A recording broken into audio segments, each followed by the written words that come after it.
I'm curious to see how long it takes me to get home to Mrgrrr, Wisconsin, to the house of my dad and my stepmom. So I guess there's one way to do that, is start a timer. Look at that. I got a cell phone and it has a timer on it. It's at 23, 24, 25 seconds. So as I drive to Mrgrrr, I'm going to listen to some Nacho Libre soundtrack as per usual. That might get me in trouble a little bit on the YouTubes. I don't think the people that made Nacho Libre have a problem with their music being listened to now and then. Like I said, I've watched Nacho Libre over 1,800 times, so I'm the biggest Nacho Libre fan in the world. Maybe there's someone that's watched it more than that, but I doubt it. And I have listened to this soundtrack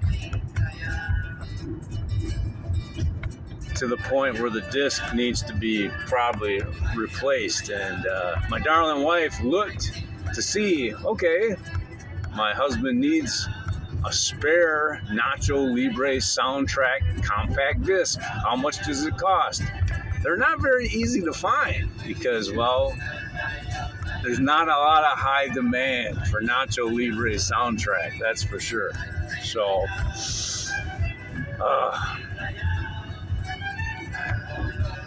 I really could use some eagle powers right now. I got 2 wristbands on. I'm off to mow the lawn. And my dad's lawn is a lot bigger than the lawn at the Picker Palace. I mowed the lawn yesterday there, and that was no problem. But we'll see how it goes today.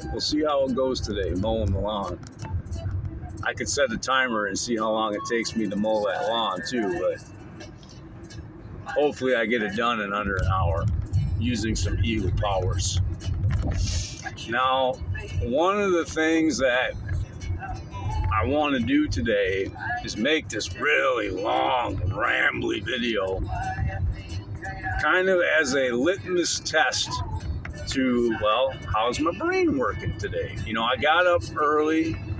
I sat down to my broken computer and was like, sad trombone. I shot an email off to my wife's boss about the state of the sad trombone summer.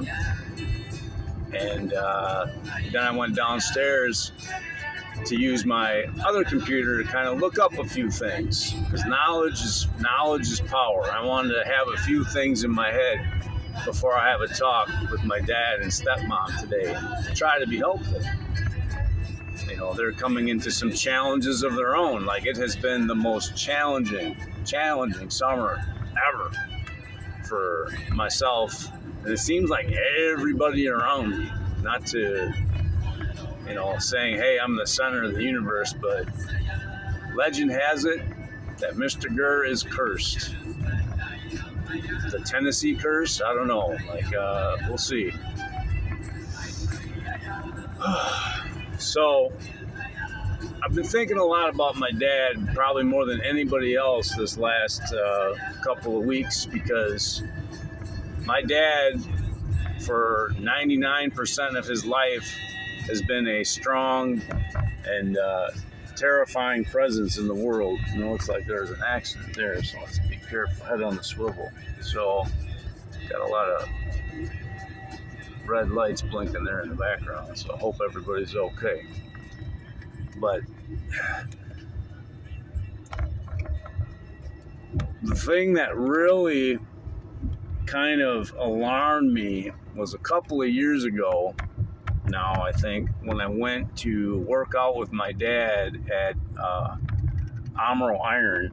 I believe the gym is now called the Grizzlies, like a grizzly bear. And hey, I could get behind that because I would put the grr in grizzly. But I was bench pressing quite a bit, and I asked my dad for a spot, you know, because when you have a spotter, you can kind of up the risk of your bench press, because you got someone there to bail you out if, like, you know what, that last rep is a little too much. They can help you get it up to the rack.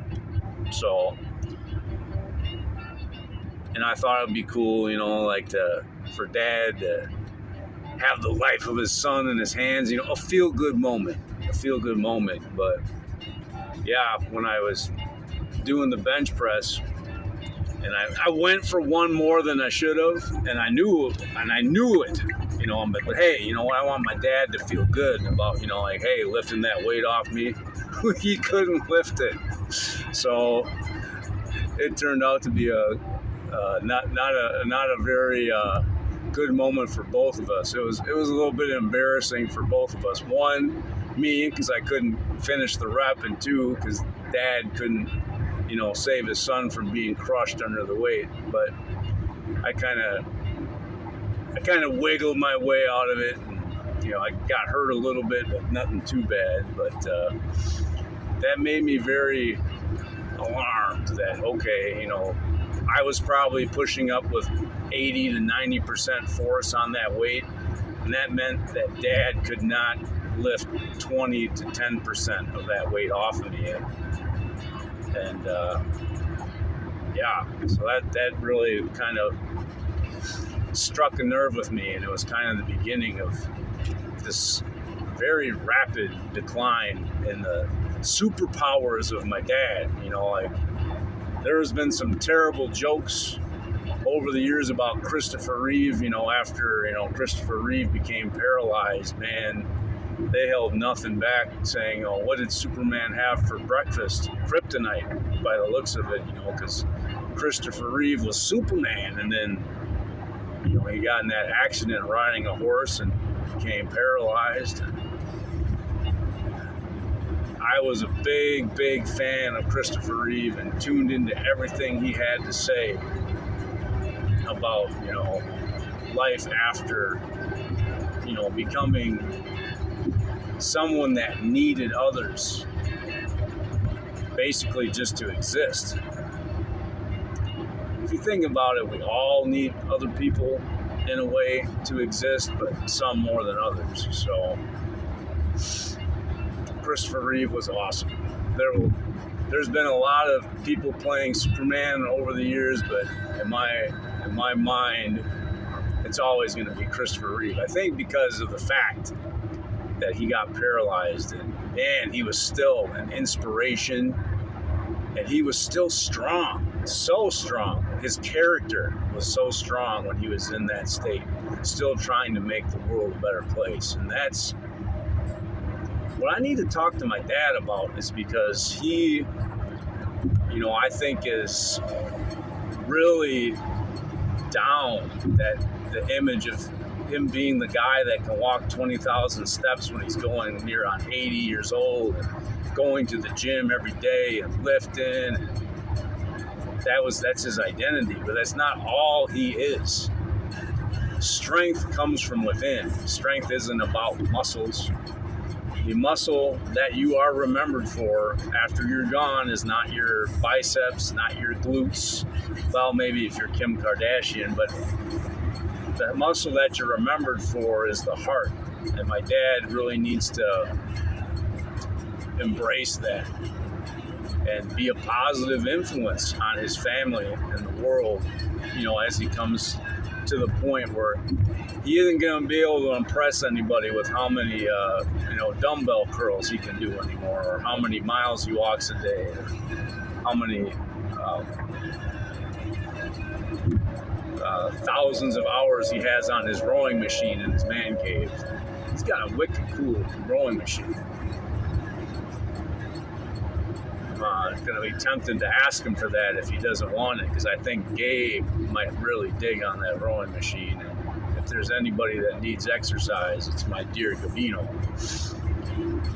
I'm very happy that I took Garrison to work out with Grandpa when Grandpa was still in his prime, because it was so cool seeing his grandpa, you know, old dude, just rocking on that treadmill, rocking them weights, you know, and or all those inspirational quotes on the wall by Muhammad Ali, Will Smith, Kobe Bryant, Michael Jordan, and Arnold Schwarzenegger.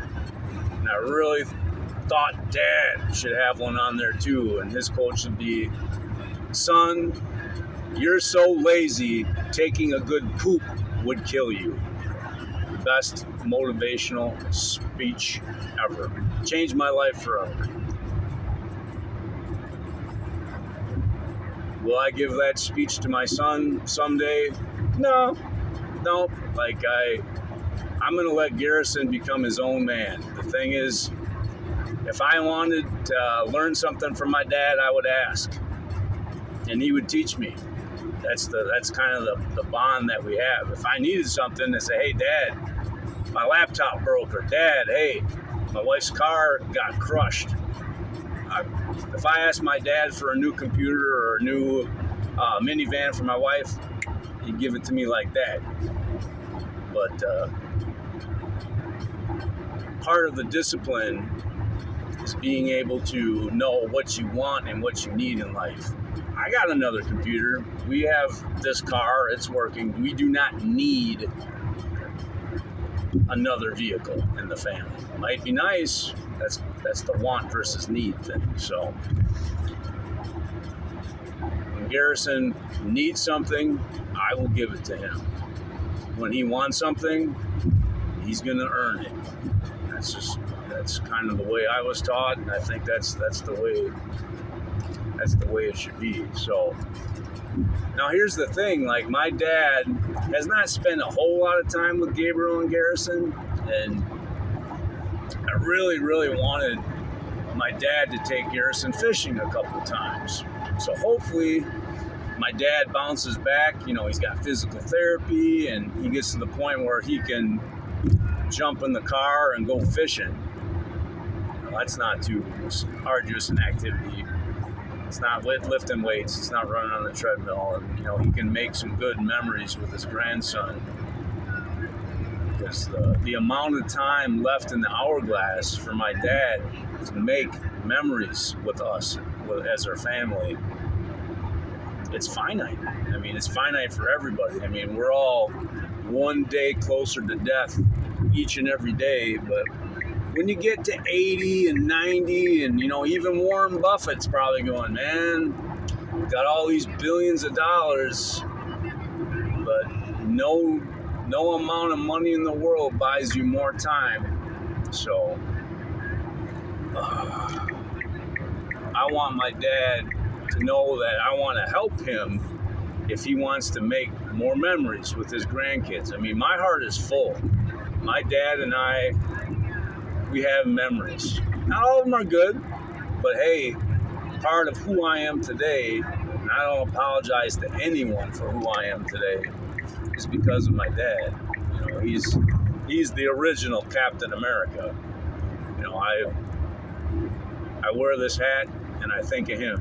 When I put on my shoes every morning to get up and do good deeds and make the world a better place, I think of him and his wife, Mumsy. So, and that's going to continue long after he's gone, unless I have such traumatic brain injury from my dear beloved autistic son that I can't hold a spoon anymore or remember what day of the week it is. I think it's Friday. So I did my Duolingo this morning and only got one wrong, and it was a pretty petty mistake. It was a star error. Mrs. Spalding, my Spanish teacher, she hit me with the broomstick if I got a ser and a star error. Come on, Mr. Mrgrrr. That's bush league, but like when you eat a bunch of Kryptonite for breakfast and you're not at 100%, well, that kind of stuff happens. You make slip-ups. So like I said, I've been thinking a lot about my dad today. And I've been thinking about strength and weakness, kind of like light and dark. Strength and weakness are the same thing. They're on the scale like even though my dad is not as strong as he used to be, he's definitely stronger than a 3-year-old. He's definitely stronger than a lot of people yet, even though, he's basically been weakened by old age and the demand and toll that his body has taken, in the service and factory work, work in the post office. All these things are not sedentary, cushy, comfy things that are good for your posture and good for your spine and good for your joints and muscles and all that. So my dad worked very hard, and I've been thinking a lot about, what would it feel like to have your strength taken away from you? Now, there's a lot of fantasy games that I play, like Gloomhaven, Frosthaven, Baldur's Gate, Path of Exile, Dungeons and Dragons, Diablo 2, 3, 4. In these games, there are conditions that affect the heroes of the game. Like sometimes you can be cursed. There's no doubt that Mrgrrr is cursed. I'm cursed with the summer of the sad trombone, but one of the afflictions that's in almost all of these games is weakness, where you're just, hey man, I just can't pick up a box of potatoes as I used to. I used to pick up a box of 100 pounds of potatoes. Now I'm weak. I can only pick up 50 pounds of potato, and it sucks. So I have been trying to put myself in the mindset of being a weakened version of myself. How would I handle that? If I'm not a fitness influencer. I'm not on the internet doing crazy fitness things like Bruce Lee doing 1-finger push-ups, and like David Goggins, my man, doing 7,000 pull-ups. I'm not doing that kind of stuff because I have a family, and if I cripple myself, well, that's on me, and that's me not being wise. There's a lot of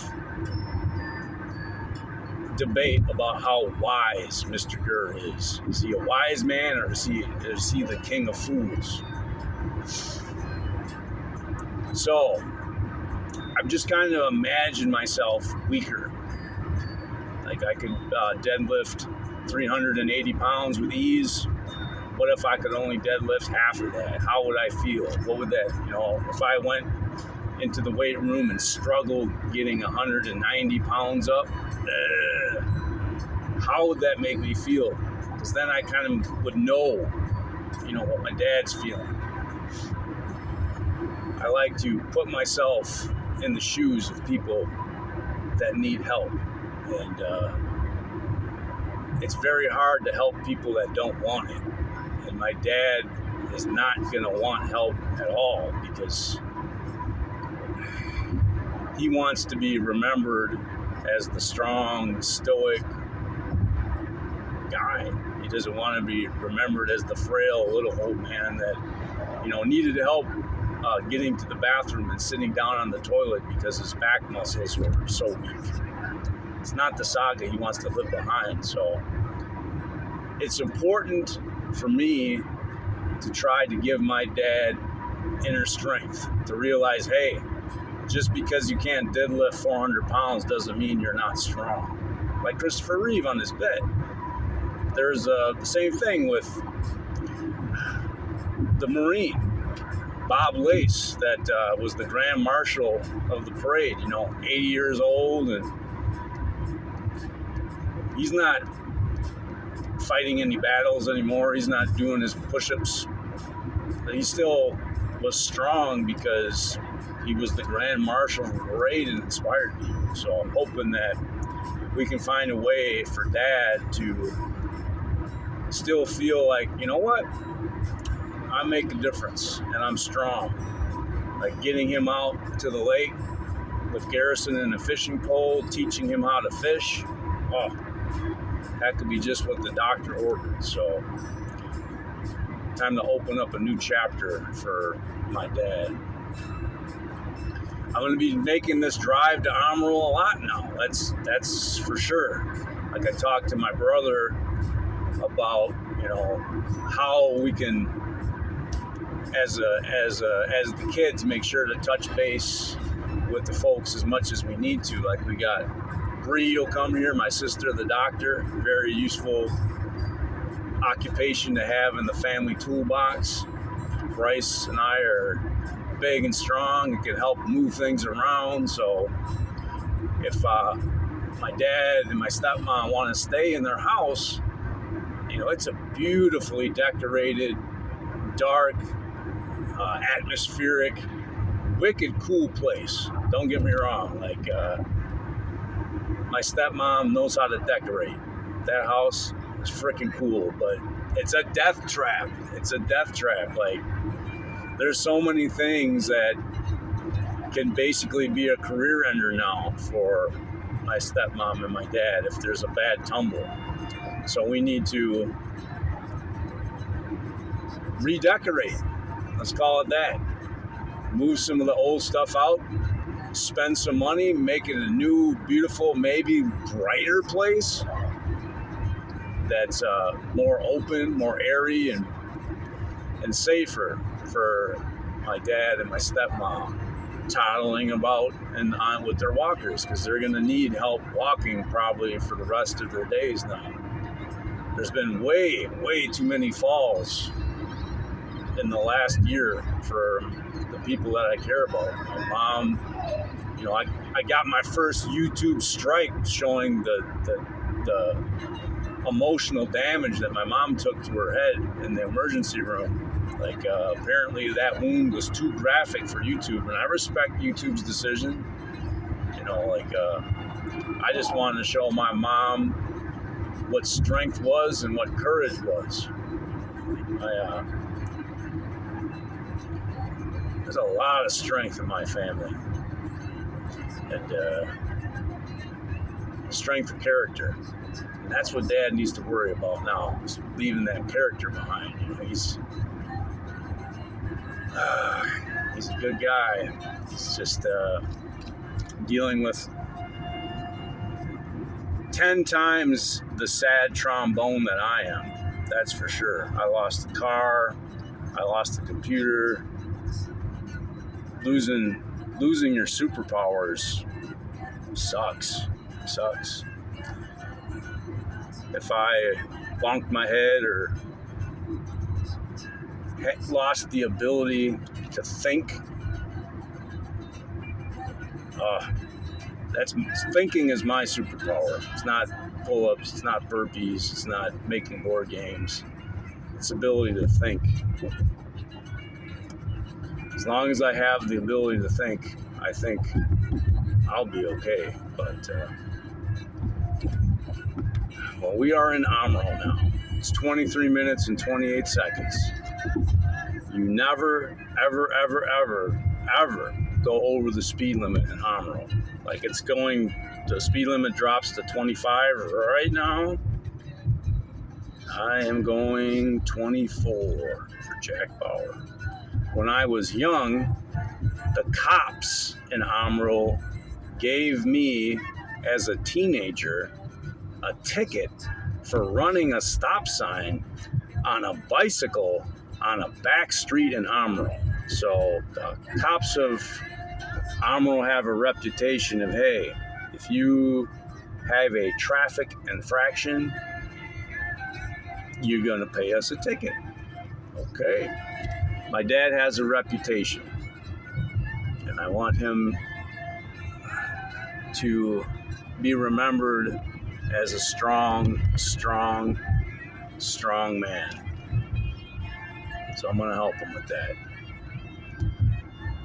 as best I can. Mowing the lawn for sure. That I can do. Mrgrrr has enough left in the tank to mow the lawn, even though, Kryptonite breakfasts are not good for you. Yum, yum, yum, yum. But I don't know if my dad and my stepmom are going to be interested in the other kind of help that I have to offer, because if there's a problem, chances are Mrgrrr can sit down with his notebook and find a solution. But when you find the solutions for everybody in life, it kind of takes away the challenges that are personally meant for them. So you cannot give help to people that don't want it. That I know. But I want my dad and my stepmom to know that if they ever do need help, I got you. We'll call it 26 minutes.